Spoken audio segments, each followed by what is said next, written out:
you'd like to ask a question or make a comment, please use the chat section of your dashboard.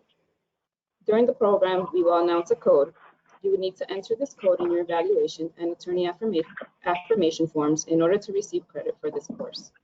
The forms can be found in the handout section of your dashboard. Credits will be provided by AmTrust Title on behalf of the New York State Continuing Legal Education Board. Please note that no credit shall be awarded for attending a portion of a course or portion of a session.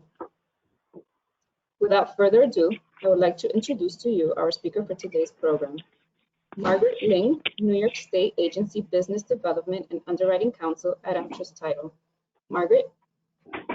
Thank you so much, Aniska. Good morning, everybody. And I hate to start the morning off with such a morbid topic of death, but this is a very important area of title underwriting. So we're going to be talking about selling and purchasing property from an estate.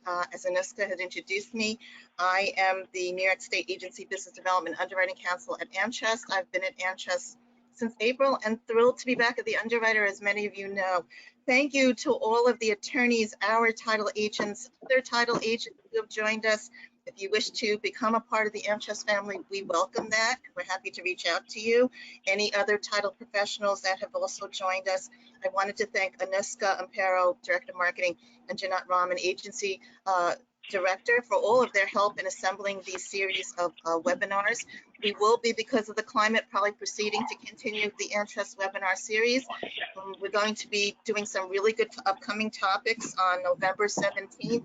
I will be talking CTC, are we cleared to close on residential and title issues. I use the word CTC, that is bank jargon.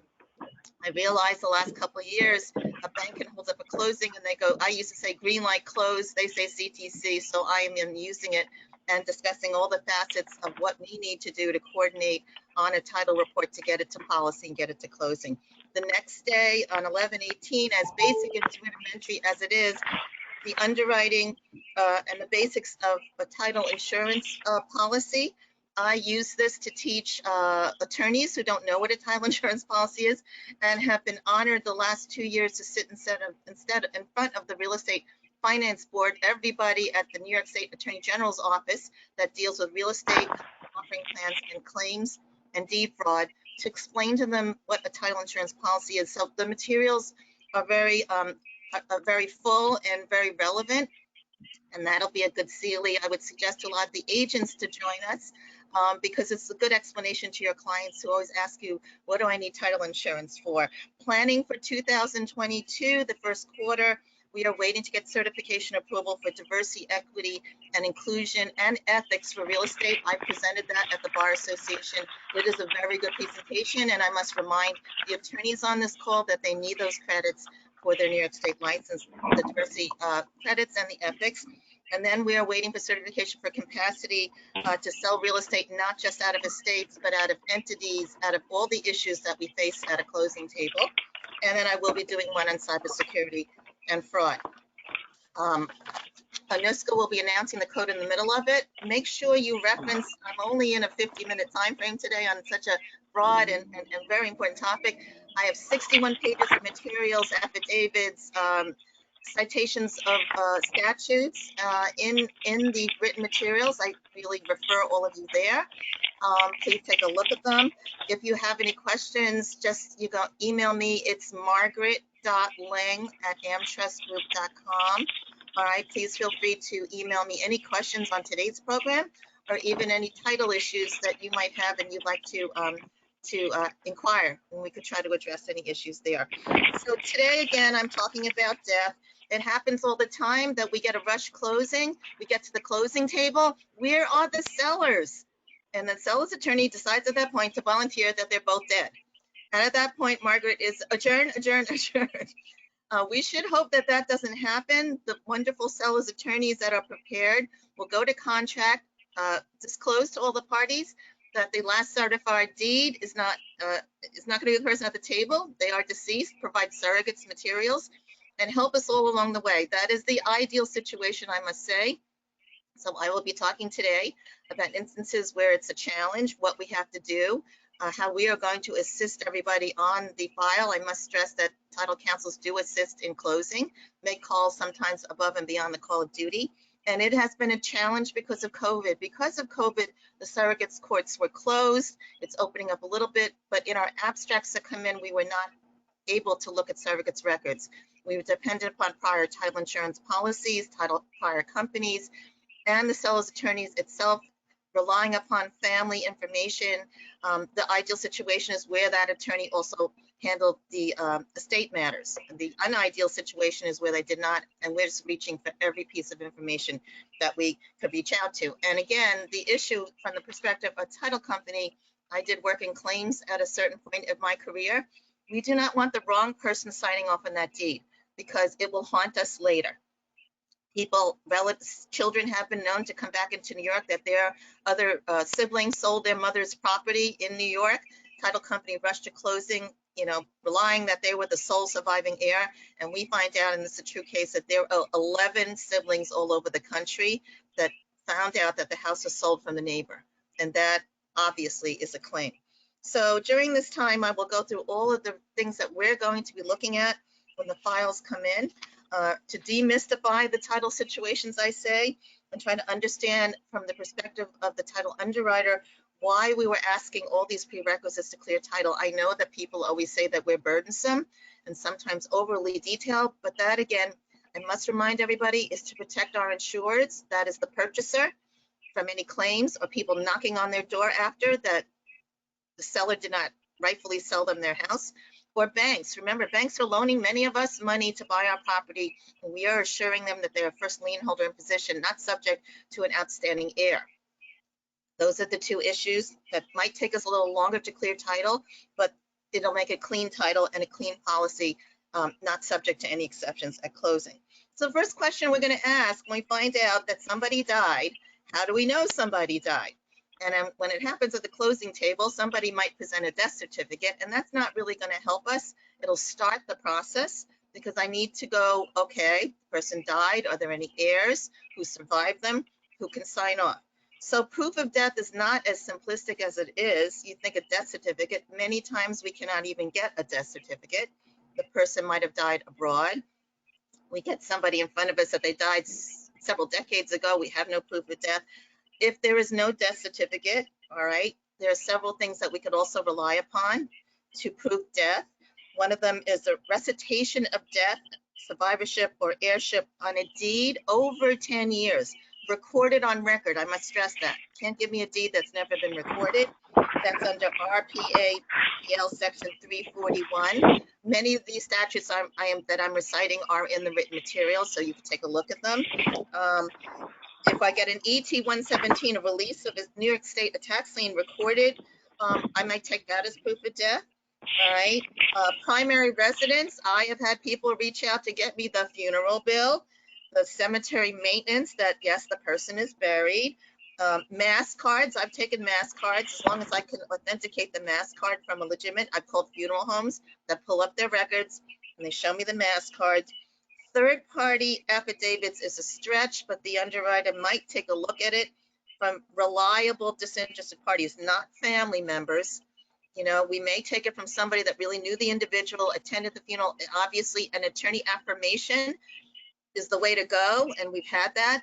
The attorney handled the family for generations and knows the family. And remember, not so much the attorneys know what the affirmation means, the title people that are on the call. Attorney affirmation is that we are attesting to the best of our knowledge to the truth and veracity of what we're saying, and we're putting our license on the line. We will say we're duly admitted, and we will attest to this. If something happens, your license is at stake, all right? So a lot of times title people are asking attorneys for affidavits that will be notarized, and they will say, no, we don't do that, and that is true. We will issue an attorney affirmation, okay? So basically, that's the first starting point. And then the next starting point is we're going to look at the deed. Was there anything in particular regarding tenancies recited on the last certified owner, grantee of the last deed, that might circumvent a last will and testament? That'll tell us, obviously, that that is the person that's in front of us now that survived. So most basic, and this is bar examination, wills, trusts, and estates 101, tenants in common. So if the last deed doesn't say anything, it doesn't say Margaret and John as joint tenants or as husband and wife. If it says nothing, It is a tenancy in common. That's under EPTL 6-2.2. A disposition of property to two or more persons creates in them a tenancy in common unless specifically declared otherwise. So that is the key. If nothing is said, it's a tenant in common.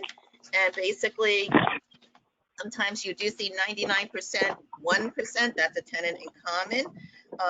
It is an estate of concurrent ownership that possesses no right of survivorship. Each owner has a definitive, proportionate, undivided percentage of interest in the property. All right. And although each tenant has specific interests, 1%, if even just 1%, they're entitled to possession and use of the entire estate. So if your tenant's in common and you die and you only own 1%, so 1% of your interest will pass on to your heirs. The other next one is joint tenants with the right to survivorship. Again, passes outside of a will if specifically recited on the deed. We're going to look at it.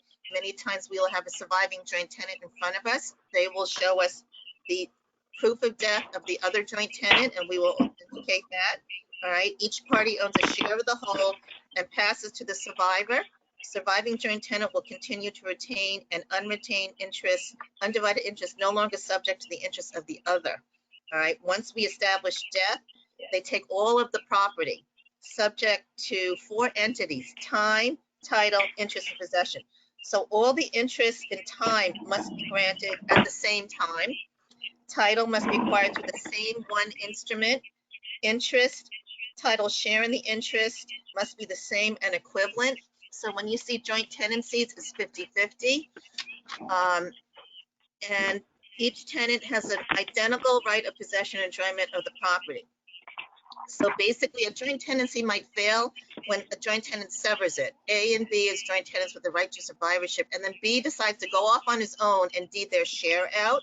All right, they must have both consented to it. We look at that in deeds, and we may refuse to say that that person inherited the whole thing and go back to the person and look again to look at the prior deeds. So this is a major problem when you do deed out. The deed recital should be Mary Smith, surviving joint tenant of John, deceased, at the date of death, where and which county. Okay. Again, if the joint tenancy is severed, it becomes a tenancy in common. That is a big difference because then it's going to pass through both tenants in common, their estates. It doesn't automatically revert to the other individual. That is a big difference. The third one are tenancy by the entirety or husband and wife. So defined as an estate reserved to a legally married husband and wife who hold an entity with rights to survivorship. So isn't that simple as it appears to be? You need to look at the deed recitals. Lawyers, it's very important at the closing. Title closers that represent us, please look at the deeds before you take it for recording. It's good. I'm on CLE with Terry Lang on the phone. It's very, very important. All right, because otherwise, it'll be after I'm in the city. Is that okay? I think that's Don Kiley. I need for you to put your phone on mute because it's coming over the presentation. So basically, to make it a tenants by the entirety, you need to have, you'll see recitations husband and wife. You'll see UX. All right. You'll see his UX. I know now with gender and respect to diversity, equity, inclusion, people are very careful. They may say husband and wife. All right. So that without that there, the two people will take it as tenants in common. And it's interesting, I have had my own clients in the last 30 years distinctly tell me at closing they are not taking it as husband and wife. I was a little suspectful of one client 20 years ago why they asked for that. They were a high power couple on Wall Street. And I found out 2 decades later that they had an arrangement that that when the husband passed, he had a second wife with children, grown children in North Carolina. So obviously they planned their estate because they took as tenants in common. They specifically asked for me to take it as tenants in common, and everything passed through their individual estates. So if nothing is mentioned, all right, what if nothing is mentioned? We don't see any recitation of husband and wife. What do we look to? We look to EPTL 6-2.2A. It's in your materials. In New York, if no designation is recited, the presumption of tenants in common. But look under EPTL 6-2.2B, if the deed is dated after September 1st, 1975, okay, and the couple is married, have to be married, there is a presumption of tenants by the entirety, even if nothing is recited, okay? Conversely, if after that date of 9/1/1975, all right, if husband and wife are not married, then they will take as joint tenants. So again, those materials are in the written materials in the back. So makes a big difference, all right, because as I said, some couples ask the clients at the table or don't wait for the table. When you're preparing a deed, I suggest everybody to pass those deeds through the title company to make sure it's correct in form for us to record. And ask the clients, you could ask them a contract, you're buying the property, how would you like to take? Okay, what about the clients that are living together, they take as tenants in common, and then they get married after? Does it automatically become a tenant by the entirety?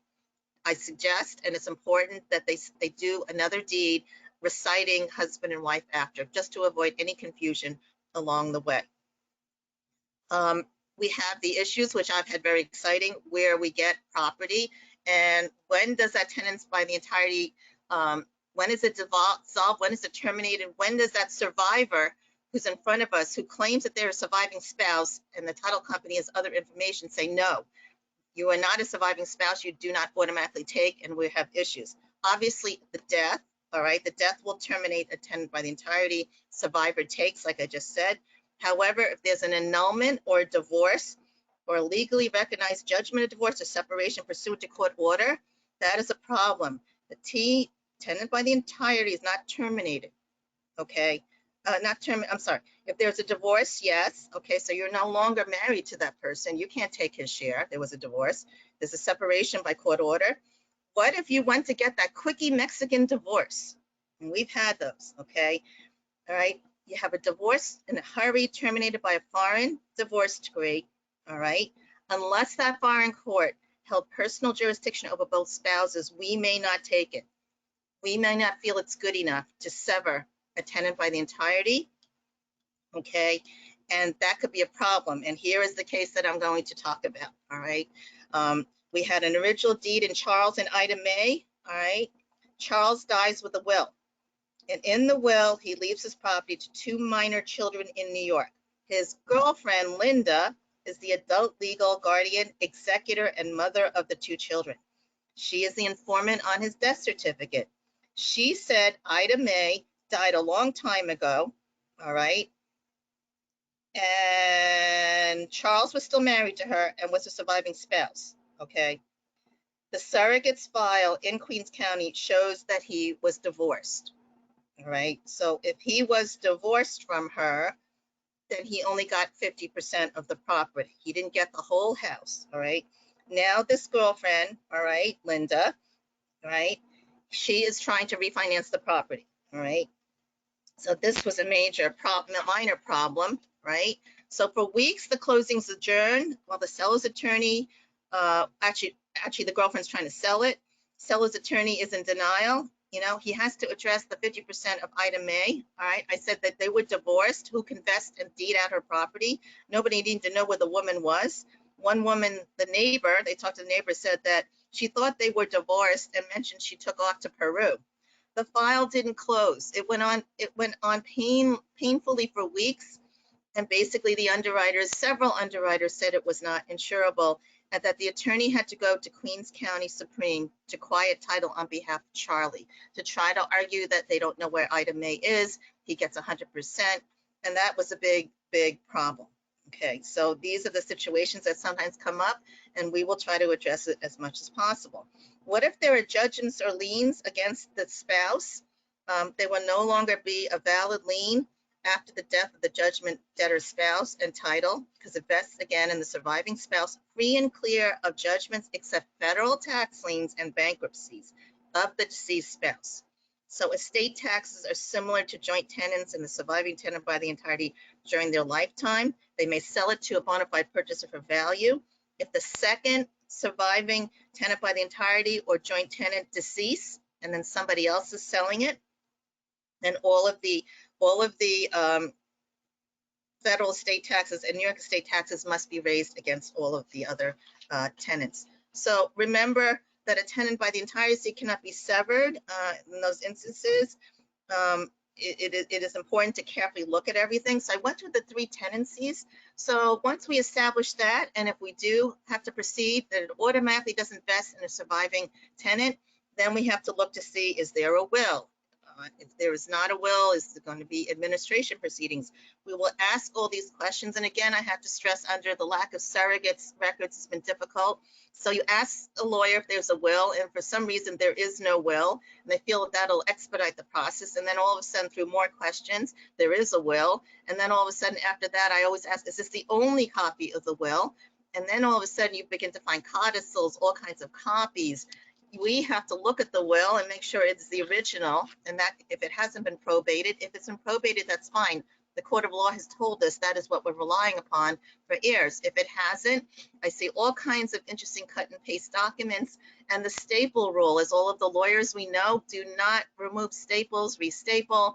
That is the kiss of death for admission into probate. So basically the concern is when the individual owner of the property dies, his natural control obviously ends, and we need to see who has the right to dispose of that property. All right, by will, if we comply with every statutory requirement, it'll pass by will. And if not, then we will see whether we're going to bring administration proceedings, and I'll talk more of that in each area. Or if we might take by sole heirs, and I'll get into that. So if there is a will, all right, we may, in rare instances, we may waive the requirement to probate a will.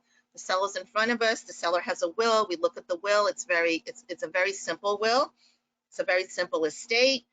The heirs can be determined by intestate succession. There's only a son and a daughter. There's only a house. There aren't a lot of stock portfolio, other assets. We may, and actually very rare, but I've seen it, we may let it go to closing on very, very strong third-party heirship affidavits. And we also, if there are no enormous estate tax and liability and debts, we may let it go. But again, you need to speak to your underwriter. All right, you need to clear it to make sure that that is permissible and approved. So formalities basically of a will, you know, again, you go back to Law School 101, look at the will. Was the person 18 years or over of sound mind and memory? Did he have capacity? Was it executed properly? Were there the proper witnesses? And we will look at that, okay? And the will is not good for us. I just can't rely upon it unless it must be probated. And we will many times said, if it hasn't been probated, then you must probate it. And it's very difficult to determine which county you're in to see how long that's going to take, all right? But that establishes from a court of law that it's been properly executed, it is properly probated, and the court is telling us who the heirs are, who the fiduciary executor is, who can sign that deed at closing, so we have full confidence that they can convey the last certified owner's interest in the property. There are situations where someone might challenge the will, which quite often happens. And when we're aware of that, then obviously the whole process is going to stop. If we know that someone is either challenged the will because of undue influence, or the witnesses did not sign properly, or we also will challenge if there's a renunciation. If the heirs are saying, if one child is saying, oh, my other heirs are renunciating, we will not just rely upon their verbal word. We're going to ask for documentation, and we may even insist that they sign off on the deed. That is further protection that they conveyed 100% interest of their property out on the deed. I know that's harsh, but from an underwriting point of view, the more documentation we can have, the better it is for us. Okay. Ancillary proceedings. So I was at a closing one year. It looked like everything's ready to go. We thought the seller was coming, and the seller said, no, the seller died. And he thought he was ready to go because he passed over letters testamentary from Las Vegas on a New York closing. Adjourn, adjourn, adjourn. All right. There was probate of the will. Seller retired in Las Vegas. It's nice they went and proceeded ahead. That's not good for us in New York. They had to take ancillary proceedings because he was domiciled out of New York. All right, you need to bring ancillary proceedings under Article 16 of the SCPA, and then we will take those ancillary proceedings from the New York courts that recognize everything that's on the will from Las Vegas, and let us proceed from there. It is, I can't say what it's like under COVID in the past. It is not a timely process, and we needed it done so we could put the proper recitations and that everybody was authorized to sell. While we're on letters testamentary, so we raise all these issues in the title report, and I must stress to the agents that are on the phone, because of the lack of surrogates, raise everything. Because the worst that's going to happen is we'll omit it after, but if you do not raise it in the report, you can never add it after. That's always it's always a difficult thing to do because the attorneys are going to give you a hard time, but it's better to put it out there. All right, you may be able to, and even on prior owners right now, because there's no surrogates in the abstract, raise it, and hopefully there's a fee policy that you can get to clear the prior under mutual indemnification agreement. Okay, so the letters issued, all right, we're going to look for letters that have to be 6 months or newer, no stale letters. I've gotten 2 to 3 year old letters. How do we know it didn't change? How do we know that that executor did not resign or is no longer qualified? So they must be fresh letters. They must have full powers of sale with no restrictions. Read letters carefully. There might be in very small print restrictions. All right, you may not see them, but they are there. Look at every detail of the letter. We will take preliminary letters. They are acceptable to sell real property as long as there are no restrictions. That's under SCPA 1412. A bond is usually not required on letters testamentary. Specific devise, and this is very interesting part. I give my property at 110 Melville Road to my daughter Mary Smith, and we are insuring 110 Melville Road. It seems simple when there's a specific devise. You see that overcomes the executor, the fiduciary. That person that is named on the property we're insuring has to sign the deed. That's called the specific devisee. You do not need the executor to sign. However, if you wish to make it clearer that you could have them, but I need the specific devise to sign it, as title has vested in them pursuant to that will. And they are the only ones that can sign. All right. So the problem is basically, what is a specific devise? It's not always that clear. People draft wills, and it's better to be as specific and as clear as possible. They're not always so obvious in the will. So many times we have to see, and just to proceed on the air of caution, if we're not sure, and I know sometimes it's difficult to talk to the seller on it, we will deem it to be a specific devise. If it somehow has any site of specificity, my home located at, and it may not have the property address, but it may identify the house that we're insuring. We're insuring a house in the Hamptons. They start talking about this beautiful home in the Hamptons. I know they didn't name it by street address, but we may feel that that is the specific devise for the property that we're insuring. Okay, so we will ask for that person to sign off on the property. What happens where the executor no longer is living? All right, or just decides they don't want to act. Letters, administration, CTA. All right, so I am not, let me just see, I am not the best. Those are situations where basically we get a call from an agent at the underwriter trying to adjourn a closing. Administrator could not convey title where there was a will, but there's no more executor. They can't locate them. So excuse my Latin, it's not the best. Letters cum testamento annexo, or letters CTA, or where there is no executor named or executor no longer qualified, has resigned from acting. Both co-executors have deceased, they're not available. An administrator, CTA, is really like an executor, and they're like regular letters under SCPA 1418. We can use those letters to convey title. Okay, so the fiduciary deed actually prevents, when we have a fiduciary deed, because we're talking about letters and letters administration, which I will subsequently address, they really they don't attach the judgments and liens. So conveyance by heirs or administration, title will vest in the heirs upon a decedent's death. Judgments and liens attached to real property. So if you've got a deed coming out of sole heirs, out of administratrix, we will search the judgments and liens. Okay. If there is a deed out of an executor and there is a fiduciary pursuant to fully fresh letters testamentary, it interrupts the vesting of the title in the devisee of the decedent's real property. So the judgments of the devisee do not attach, and their names do not have to be run. If I know that there's an executor and he's deeding out on a fiduciary executor's deed, all right, it's not subject to liens. However, and this is the case where many times the executor is also inheriting, they're also an heir. If that is the case, then we're going to run judgments and liens against that name.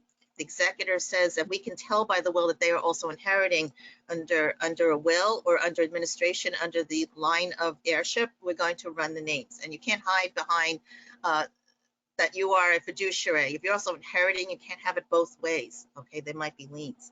If a judgment creditor has filed a lease pendants to enforce a judgment, that judgment attaches a lien to the devisee's interest in the property. If we see an LP, then we're going to run anybody that's inheriting for judgments and liens. All right. Let's see.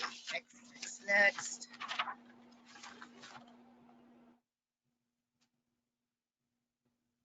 Oh, we're going to talk about estate taxes. So I just talked about judgments and liens, federal and New York estate taxes. Look to pages 49 to 61. You can see I packed a lot into the written materials.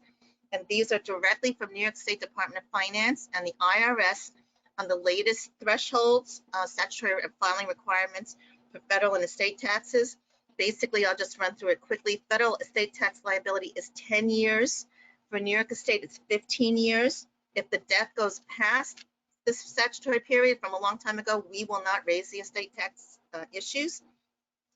But federal estate tax liability, I always say to people, but now I'm talking because I've been doing this 25 years, used to be, oh, it's just the house. And even 25 years ago, we go, no, just the house. What else do they have? And nobody remembered that. They might have bank accounts. They might have a stock portfolio. They might have other assets. That'll all be included in the gross estate for estate tax purposes. Nowadays, I would say, a house is not that simple anymore. It could be $1 million and up, and everything adds up after the time. So if it is subject to federal estate tax liability, all right, at closing, for us to clear it and put the omit, we're going to ask for a copy of the estimated tax return, federal return, a copy of the front and back of the canceled check showing payment to IRS. All right, we might take an attorney's undertaking or the executive's undertaking that they will process the IRS release closing letter. The great lawyers are the ones that give me a closing letter. I see that on the bigger estates, they've done their homework.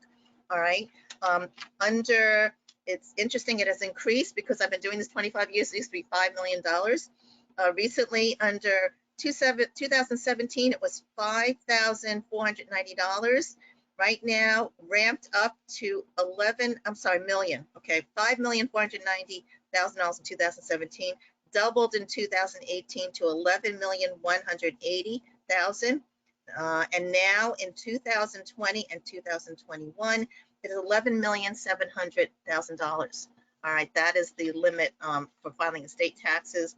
New York estate taxes, I have the chart, and on or after January 1st, 2021 and before January 1st, 2022, the basic exclusion amount is $5,930,000.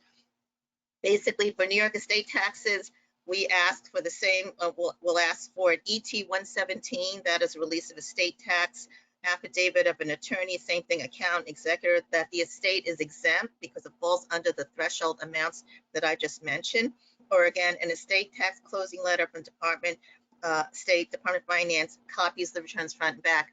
I know a lot of attorneys question me. These documents do exist. You can get closing letters. Sometimes the accountant is the one that's handling in conjunction. If you are just a real property, a real estate attorney, there is in wills, trust, and estate attorney in conjunction with the CPA that's winding down the estate. So that's important to connect with them in selling the property because the title company will raise the issues.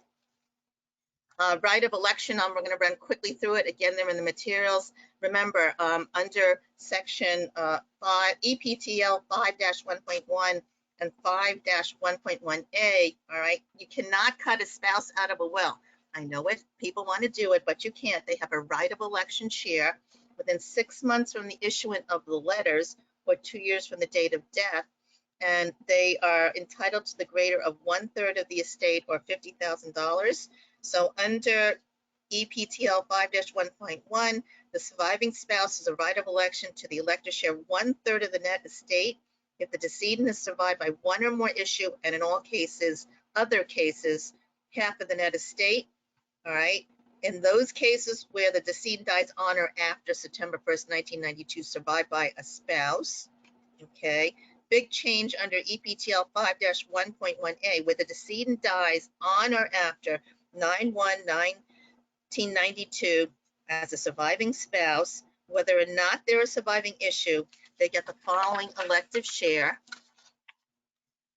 It is the pecuniary amount equal to the greater of 50,000, or as I said, 1/3 of the net estate. So you got to consider that, you know, if you were drafting wills, and same thing as with afterborn children, adopted children under EPTL 5-3.2, they take equally with surviving children, all right? So when you're drafting a will, please consider this. I've got a lot of young attorneys on this the CLTA that call me with questions.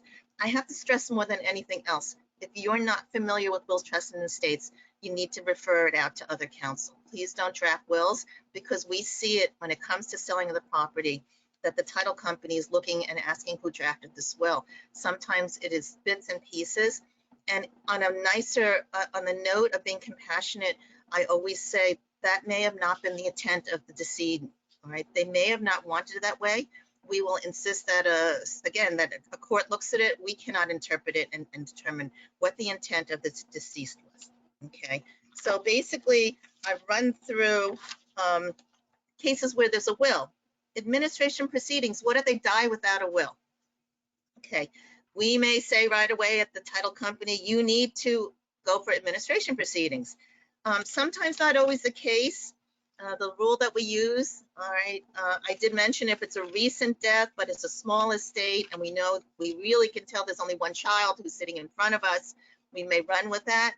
If we find out died without a will, not a million, but many children, siblings all over the country, lots of assets and other property that go into it, and there's no will, how are we again to determine who can sign off on the house that's on the property that's in front of us? Okay, so once that person died, it vested upon his or her heirs as determined by New York State intestate succession laws, and that chart again is in my materials. Surrogates court has a power to issue letters of administration appointing and authorizing an administrator to administer the decedent's estate. They will run through intestate succession, start naming spouse, children, all the way down the wire. All right, again, it's a judicial forum that we can rely upon whatever answers they're giving us.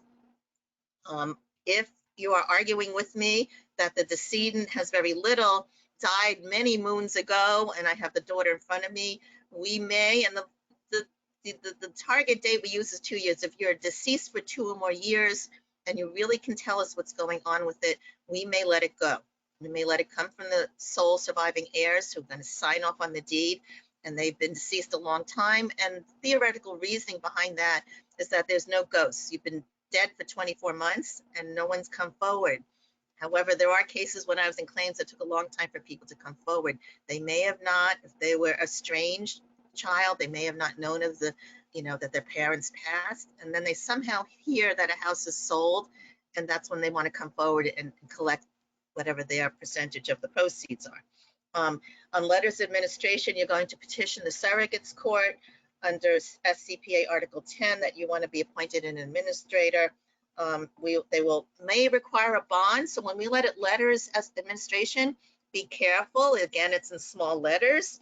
Check to make sure under SCPA 8053, and it recites it, that there are no restrictions or bond requirements. It may say specifically it requires a court order to sell the property. You can't argue with Margaret when she starts telling you it's on the letters. And there may be a bond requirement. The good situations are where that's not recited. The more clearer situations when it is recited, and we will raise it as an exception in the title report. It should be raised. If you see all these specific stipulations on the letters, I know it's overkill, put it as an exception in the title report. This way people can't argue with you that you're holding up a closing because of these requirements. It's out there in the open, okay? And it's not impossible to comply with those requirements. Again, you know, I've seen it, but we just don't want it happening at the table, all right? Let's see. So administrator deed, it's the same thing, like I said, as I said in letter test, it'll be Mary Smith as administratrix of the estate of John Smith, deceased in Queens County on such and such date. Always recite the surrogate's index number, okay? And remember, again, please do not call the title company on both an administrator and executor. Well, they can't come to the closing. They are fiduciaries, and I know I keep hammering this in, a fiduciary cannot sign by power of attorney. That is why they've been bestowed the honor of being a fiduciary. Okay, they must be administering the estate. They must be present. We, however, will take pre-signed documents. Many times the administrator or the executor is out of state. They can pre-sign documents. We will take their photo ID, and then the attorney will give us full force and effect that they are still in the capacity to fully convey and empowered to act as a fiduciary. Okay, so that is quite acceptable. Here's a good situation. I'll give you a quick scenario of whether, no, I think I'm going to pass over that one and go on to those situations where I did mention case by case, and I did mention it. So when there's just sole heirs in front of you, they don't want to do a will. There is no will. They don't want to go through administrative probate. Again, must be dead for at least 2 years. We will help you too on Ancestry.com, social media, all of those good things that you have to do. It's a lot easier now to look for relatives to see who's coming out of the woodwork. We will need a disinterested third party, the affidavit. Usually I'm taking it from the priest, the CPA, the doctor, anyone that knows the family. The good ones are the lawyers, the attorneys that have been handling the family for generations. I've been like that too, and I can attest that I know them, and that I could exactly recite the chain, the family chain. The deed will say, being all the heirs at law and next of kin of Mary Smith, who died a resident of the Queens County on such and such date. And again, this is case by case from sole heirs. I have seen situations where it's impossible, and again, to find out who the heirs are. Family just didn't get along, was extremely dysfunctional, and then you start getting calls from attorneys representing these heirs from all over. They somehow find out the house is being sold, or they knew. The worst is when they've assembled at the wake of the funeral proceedings and all the children. The next step is how are they going to sell the property? Okay. Those situations, we try to deal with them. But again, we need to make sure we're not missing anybody. I had one with 11 heirs, and 2 of them were MIA, missing in action. The other brothers and sisters seemed to know about them, but said they disappeared off the face of the earth. They asked us whether the underwriter, I talked to all 3 underwriters at the agency I work, would escrow money for 1/11th share of Arthur. I remember Arthur's name. We can't do that. How long will we be holding the money? So again, that situation, it had to go to court. All right, other situations that may not seem clear, life estates, all right? Deeds with life estates. Life tenant holds an interest in the premises for their life only. Life tenant will be distinguished by death. Many times the life tenant basically is senior citizen parents, all right? They will next deed to their children to get themselves out of title, subject to a life estate. And the reason for the life estate is they will still continue to have the benefits of any tax exemptions, senior citizens, veterans. They can get their unified credits, all right? And the most important one, because Margaret has a big heart, I tell my senior citizen, please keep the life estate. I don't want you homeless, all right? With the life estate, the children cannot put them out on the road, all right? And they can't even sell the property. Why? Because they need their parents, who are now life tenants with a life estate on the last deed, to sign that deed. And I know it's morbid because every time we raise this in a title report, how do we clear it? And councils are kind of, it is a little strange when we get excited that there's a death certificate. Oh, great, omit the life estate because they died, all right? But what about the situation that I had about 15 years ago where the daughter is trying to sell the property, the last deed had a life estate, and the mother, and then where's the mother? She's on life support system in Mount Sinai Hospital, all right? She's holding a power of attorney for the mother, $5 million brownstone Upper East Side, and Margaret's dealing with the seller's attorney and said, well, the daughter can sign everything. Mother is in the hospital on a life support, but she has a power of attorney, and we can close. Called my underwriters. I was at the agency level. Answer was no. And yes, the lawyer will argue with you under New York State General Obligations Law about that status of the power of attorney. And the answer, and I want everyone to be clear on this, is that we take a different position at the underwriters, now that I'm back at the underwriter, to avoid claims. All right, we're going to apply a different standard. And I know agents, if you're having a hard time, you call your underwriter, and your underwriter might say that we have a different standard, okay? We need, for her to either have a guardian appointed to sign off on the mother's behalf.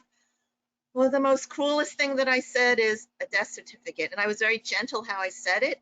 That was on a Wednesday. And I remember the client that we were representing really needed to get into the property. The loan commitment, the lock-in was expiring, and just in a frenzy about what to do with this situation. And I was explaining it. The guardianship proceedings may take a long time, and gently said that the easiest thing that could happen, and I hated to say it, was that the mother passed away. I got a call on a Sunday from the client that they got word from the daughter that the mother passed away in Mount Sinai Hospital, and that we're closing the next day.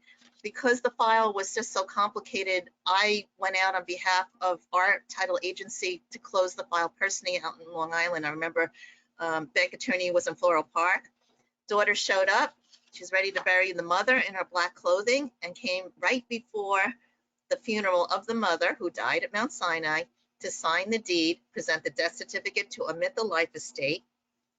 Okay, and let me remark, there was no mortgage to pay off. She walked away barring title closer, legal fees, with pretty much a high amount of net proceeds from the deal.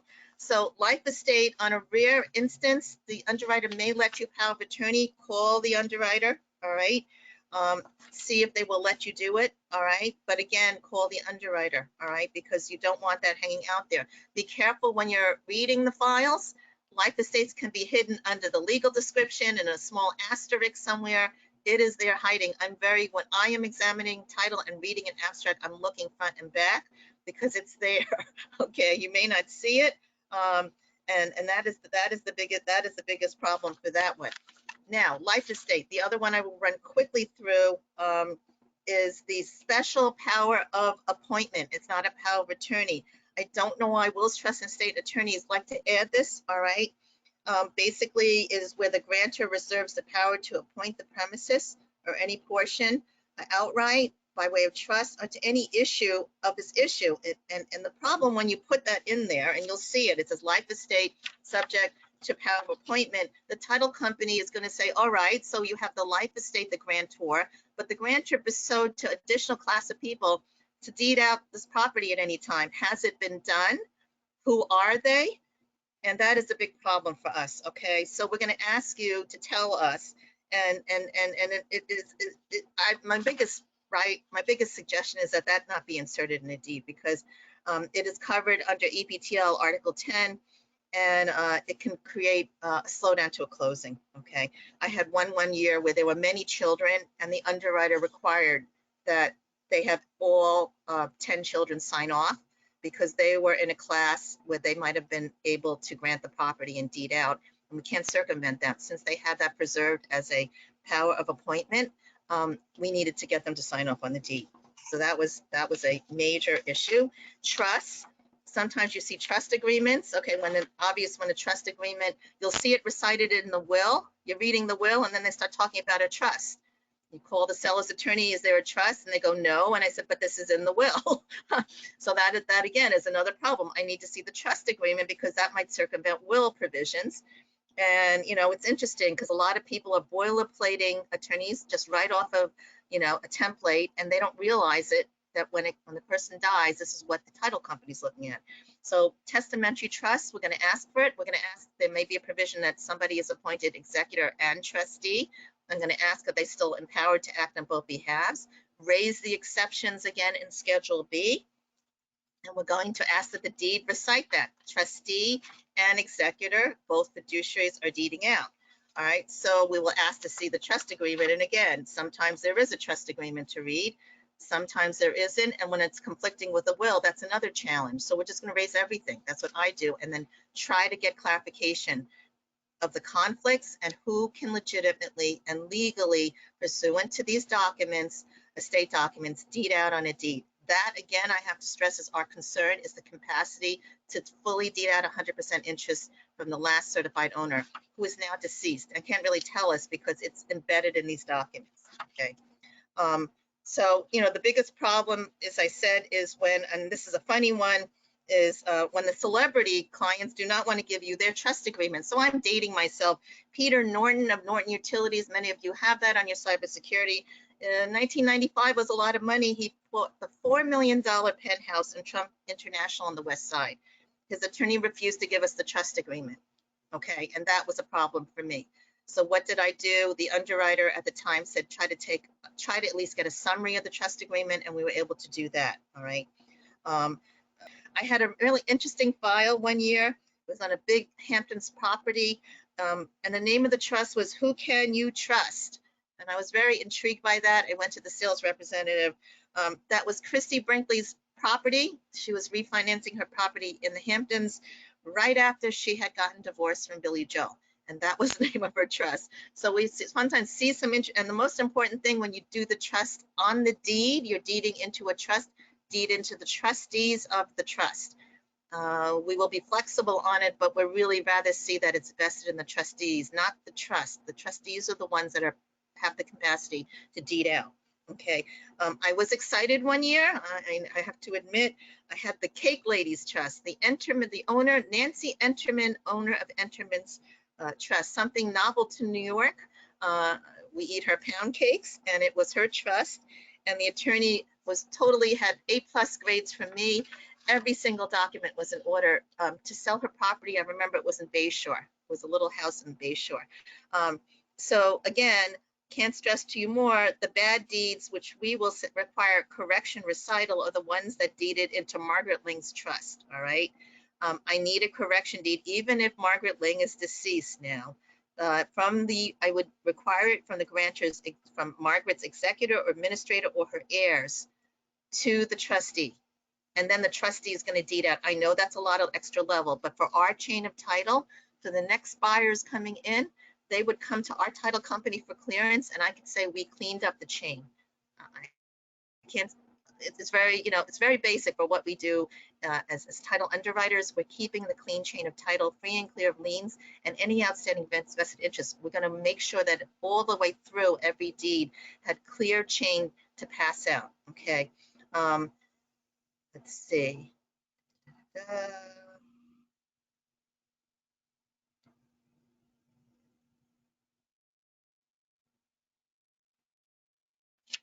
Okay. Minors, let's not forget minors. Okay, so I get this all the time. My clients, oh, let's give it to the children before we die. All right, well, that's nice. So this is the rule for minors. Under General Obligation Law, Section 3-101, 18 years old is the age of majority. All right. If your decedent leaves property to minors, you're going to need guardianship proceedings. All right, and that's anyone 18 or under. All right, a minor may hold they may be entitled, they may hold title in the real property, but may not be able to transfer it. So the clients that want to transfer it to their newborn children, they could hold title, but if for some reason, something happens to the parents and we have to deed out of those children, and I've seen it, we have to get a guardianship. And many times I see it that they've deeded to the children as adolescents, and then they realize when it's time to go to college, and college is expensive now, okay? Oh, we have property. They can get a home equity loan out of it, all right? So that is a major problem because the bank is like, they're minors. We're not going to insure in property. They own the property, but no good. And that's when we have to change the deed into it's the parents who are of age, and it's just a whole frustrating thing. Cannot assume that the guardians will always be the parents, all right? That's another thing. You need a final court order permitting the sale of a property held in minors, okay? You need letters of guardianship. You need that the surviving, if the surviving tenant by the entirety is a minor, married somebody underage, you don't need a guardian. So remember that, very rare. I've never seen that yet, all right? The deed recital is the name of the minor, all right, by their guardian, name the guardian, appointed pursuant to an order of the Surrogates Court, Supreme Court, all right, of the county where it is, dated whatever that court order is, and the index number. And if it helps for ACRIS recording when the deed goes down, annex the court order, all right? And X that off in ACRIS. As much information as possible will keep it from being rejected, because sometimes it's going to go down to the county and they have no idea what you're talking about, all right? So very, very important to be specific on that. And I think rule of thumb is maybe not good to deed out to minors. I've had it on occasion where the child will be 18 soon. I didn't have a problem with it. It was 2 big condos in Manhattan. clients lived in San Francisco. Son is at Juilliard, one going to Columbia, and the wealthy parents wanted to deed to the children. And I knew they were going to be turning 18 soon, so I didn't have a problem with it. I even called the underwriter on this one. I was reluctant to do it, but I knew they were turning 18 soon. It wouldn't have been a problem for them if they had to deed out or refinance. Okay. I always leave this conversation on the interesting topic to show that there is excitement in the title underwriting world. It's only happened on a few occasions that I've had these cases. Murder as a source of property rights. What happens when you kill the deceased and want to inherit their property? I know, again, it's death, all right? I will not quote the underwriter I'm quoting because it's not my underwriter, AmTrust. Murder as a source of property rights, all right? How do we determine devolution of title in real property as the consequences of felonious killing of one spouse by the other, or one non-spousal co-tenant by another co-tenant, or a testator by a devisee? The daughter is waiting for the house and kills the mother. Okay, sounds like something we'd see in a movie. Or one decedent by the heir who's outside the scope of title insurance. What do we do when we get faced with this? All right, we rely upon public policy. That's what the courts would want us to do. All right, to do the right thing. All right, and courts have held that as a matter of public policy, we should not benefit from one's own wrongdoing. It's as basic as that. All right. So if we know that this has happened, or we see it in the records, we see indictments, all right, that the person that's in front of us is selling, we might have read the news, Google is all over, our phones are on, that we have this important file in front of us, and now we're representing in the sale of the property. It brings to mind, you know, again, things that you see in current events. In the underwriting manual, it says we do not make allegations based on local gossip or notoriety, whether we like that person or not. We'll raise the exception, the successor of the title of Margaret Link deceased as determined by a court of competent jurisdiction in a manner satisfactory to the company.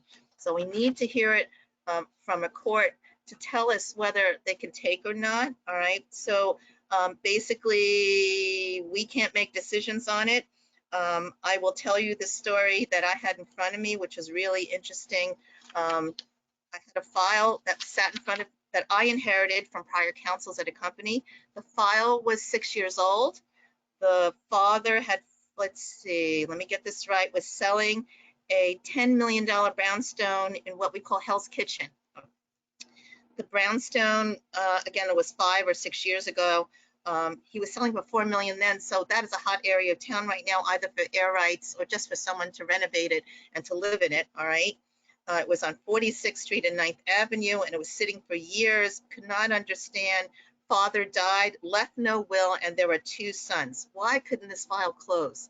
And I was new to the file, and I got very challenged by looking at all the other prior counsel's notes and whatever, and all it had was, do not let it close, okay? So I started to call the attorneys, and there were 2 attorneys on the file of record, and then there was 1 attorney and another new attorney that called me. So 2 attorneys on the file. So we have Richard and we have John. Richard died and will be represented by his executor, his wife, who lives in Chicago. John is not coming to the closing. I got a call from John's lawyer. And why? Because he's in jail. He's been incarcerated in prison. And what did John do that he's in prison? The lawyer told me quite succinctly. He killed his brother, Richard, because he was having an affair with Richard's wife, and which is Richard's wife, the executor, who's living in Chicago. All right. So the court was at the point that, you know, what do we do? How do we get people to sign off? So, okay, you've got Richard. They were, again, there's no will, but we have 2 children, Richard and John, but they're not in the best situation. One's deceased with an executor. Richard had a will, and the other one's in jail for killing his brother. All right.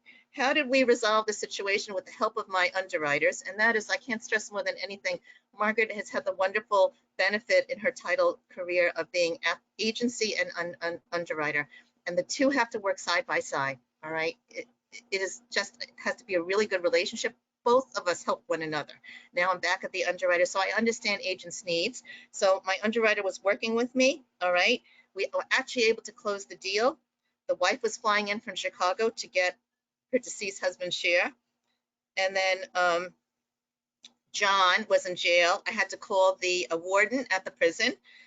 We had him signed by It was power of attorney, but I need to validate the power of attorney, so I called the warden who notarized it. All the proceeds were held in escrow with his lawyer pending his release. They wouldn't tell me how long he was in jail for, forgot to ask. And then Richard's wife flew in from Chicago to attend the closing to get her share, all right? She is now married to husband number 2, because she couldn't wait for John, who's sitting in prison, all right? And I remember sending the title closer out to this closing to make sure that everything was done properly, make sure there was no emotional outbreaks. And I remember she called me right away to say what an interesting closing it was. The lawyers were really not happy with one another, representing, I guess, the John, the murderer, and Richard's widow. And it just goes to say at the end of the day, how hard we work on files someday, how much we can try to get it to the table. I've kind of run through a lot in the short amount of time I've been here to talk about death, but with the help of and cooperation of all parties to a transaction, we could try to make it happen to get those omits on the title report and to get the policy issued. So I must repeat my contact information again. It's margaret.ling@amtrustgroup.com. I know my name is long. It's margaret.ling@amtrustgroup.com. Thank you to everybody for attending today. Any questions, just email me. I'll be glad to get back to you. Doesn't even have to be on this. Please stay tuned for the next coming CLEs, and we're looking forward to seeing all of you. And thank you so much for joining us today at our continuing AmTrust virtual webinars. Have a great day. Thank you. Thanks, Margaret.